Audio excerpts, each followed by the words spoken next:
Le gouverneur de province a dit intérim Jean-Pierre Moutanda, ici en chapeau, observe ce qui aurait pu être un incident malheureux pour cette ultime mission d'itinérance qui l'amène dans les territoires de Kabé et Kamwanga.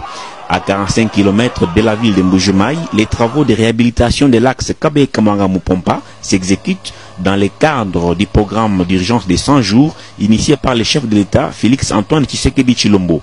Mais pour quitter Mbujimayi et atteindre Kabé et Kamwanga, le cortège a mis 3 heures minimum pour parcourir les 45 km. Ce tronçon de la nationale numéro 1 est totalement délabré. Facile de dire qu'il a été mis dans les oubliettes par les décideurs il y a plusieurs décennies, puisque les officiels en ont vu de toutes les couleurs pour ce qui aurait pu être un déplacement facile.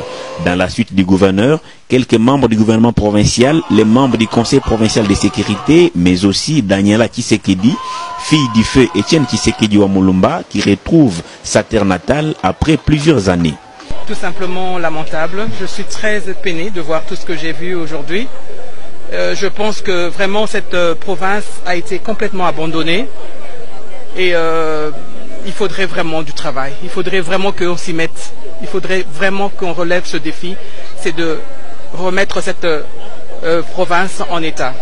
Arrivé sur les chantiers, un autre constat amer cette fois, les engins utilisés pour les travaux par l'office des routes sont presque tous en panne. Les sels qui fonctionnent chauffent au bout de 30 minutes et il faut les reposer 3 heures puis y répondre. Cri d'alarme du gouverneur de province Jean-Pierre Moutanda.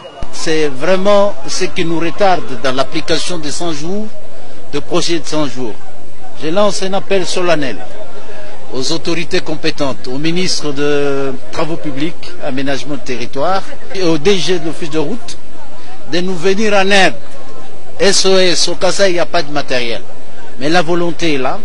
Ces équipes de l'office de route travaillent jour et nuit. Vous voyez comment ils se sont sacrifiés.